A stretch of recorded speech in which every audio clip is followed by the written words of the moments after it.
tagapagsalita ng Davao City Police Office, si Police Captain Hazel Caballera Tuazon dyan po sa Davao City, at makikumusta tayo sa paghahanda na rin ng PNP at iba pang mga otoridad dyan. Magandang hapon sa Armen Manila, DZXL News. Police Captain Hazel, si Radyo Manel Marito. Good afternoon, sir, ma'am. Yes, sir. Good afternoon po, sir, sa lahat ng tagapakinig followers ng inyong programa, sir. Ma'am, magandang hapon po sa lahat. Ang report sa amin dito ng Armen Davao, mga more or less 100,000 katao ang posibleng magtipon-tipon dyan sa Rojas Avenue at yung sentro ng kanilang kilos protesta, prayer rally, or whatever, anong tawag nila dito. Kumusta naman dyan ang monitoring, paghahanda ng PNP Davao sa naturang malakihang pagtitipon na yan, Captain?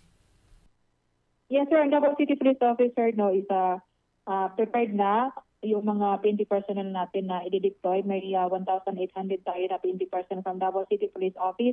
Hindi pa kasali dyan ang ibang security clusters na nandito sa Davao City po, sir.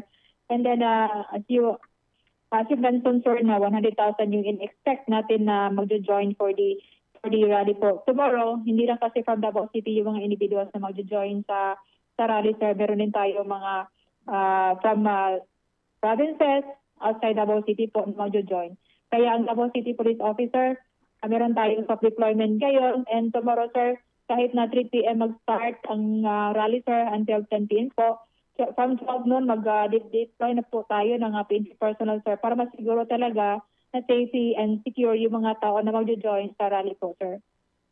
Kung ganun ka, laki pala itong pagtitipon dyan, nangailangan ba kayo ng dyan? Dagdag ng pwersa mula sa regional mismo, Kapitan? Sir, ang Police Regional Office 11 po, sir, is nagbigay na po sila ng 120 personnel po, sir. Okay. Prior to the main event ng 88 araw ng Davao, sir. Kaya yung 100, sir, is malaking tulong na yun, sir, para dagdag pwersa ng Davao City Police Office po. Kasi yung 1,800, sir, is madagdagan pa yan, sir, from other security clusters po, sir. So hindi lang pala galing dyan sa Davao, kung inasahan nyo rin mula sa iba't ibang lugar dyan sa Mindanao ang magtutungo dyan sa Davao. Wala ba kayo nang monitor dyan? Kumusta naman ang mga intelligence report nyo dyan so far, ma'am? Yes, sir. Apo, sir, based sa monitoring natin, sir, wala naman pong threat sa seguridad ng Davao City po, sir. Kasi ang Davao City Police Officer and other mayroon tayong coordination sa iba't ibang agency na andito po, sir, when it comes to the sa monitoring po sa seguridad ng Davao City mismo po, sir. Lalo na po bukas na malaking event ito, sir, kasi in-expect natin na more than 100,000. Kailangan talaga, sir, yung proper coordination ng iba't ibang ahensya na andito, sir, para masiguro talaga natin na walang makakalusot ng mga tao na may mga masamang balak dito sa event na ito, sir. Kaya stricto tayo, sir, sa mga papasok dito sa area of responsibility natin. Meron tayong mga control borders na nagkakandak ng checkpoints.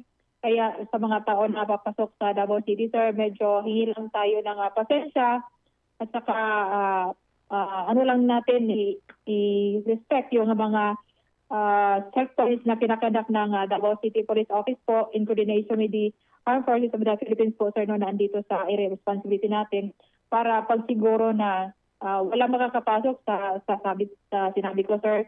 And then ma-maintain natin yung peace and order na meron tayo dito sa Davao City po. Aside from mga border checkpoints, iba pa, meron ba kayong mga do's and don'ts? For example, kasi i-control nyo yung area, wala bang mga, dapat magdala lamang sila ng mga mga backpack o hindi magdala ng mga may mga ganun ba? Mga sombrero at o kaya mga bang mga dyan? Mga naging payo nyo dyan sa kakisali dyan sa protesta na yan, prayer rally na yan, Kapitan?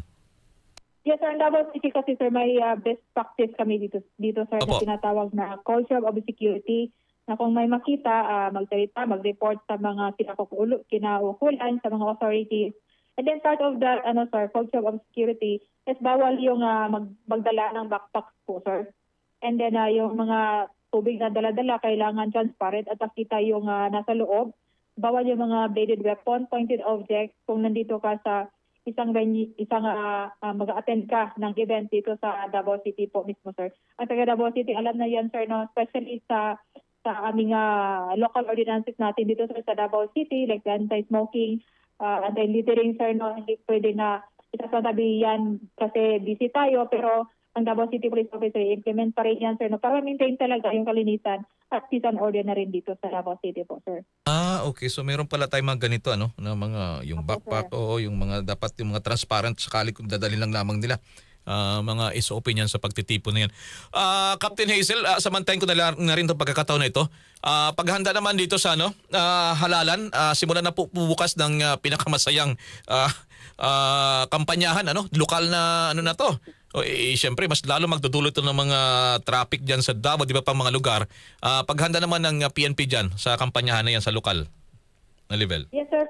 Yes, sir. Davao City Police Officer, na meron tayong constant coordination with the COMELEC dito sa Davao City, sir. At bukas po, sir, mga 7 a.m., meron tayong uplan baklas with the COMELEC, sir, at saka ang Davao City Police Office po mismo ang magkakandak ng security po sa mga officers from the COMELEC po, sir.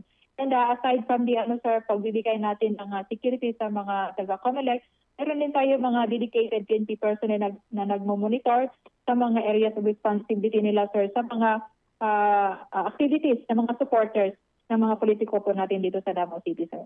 Alright, so uplan na baklas ha. Anong pinapayagan nyo dyan? Kung babaklasin nyo, ito yung malalaki bang na mga tarpaulin at iba pang mga politiko dyan?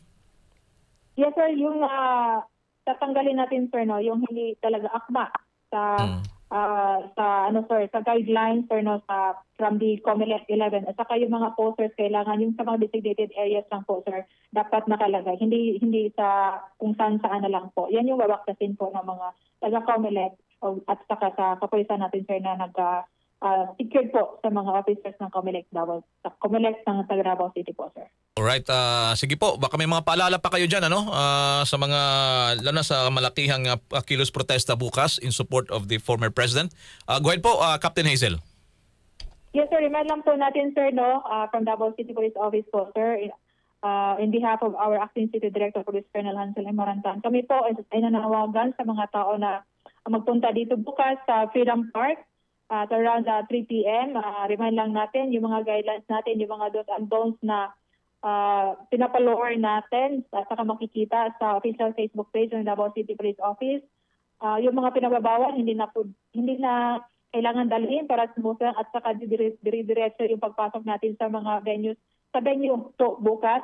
And then, i-remind lang din natin, sir, no, na kailangan na maging alerto tayo sa paligid, at kung may makita tayo mga kinahinala, meron tayo mga naka-uniform personnel na pwede nating lapitan para i-report po yung kung ano man yung nakita nila na pwede makakos ng panic sa pagkakandak ng rally po natin, sir. And we are hoping, sir, no, na matatapos itong rally na successful at zero incident. At saka makuha natin dito, sir, sa pamamagitan ng pagtutulungan at kooperasyon ng kapulisan at saka ng mamamayan po, sir. Din ang ating panalangin, naging maayos po at matiwasay yung malakihang kilos protesta na yan. Marami pong salamat, spokesperson na Police Captain Hazel Caballero Tuazon ng Davao City Police Office. Good afternoon dyan sa inyo.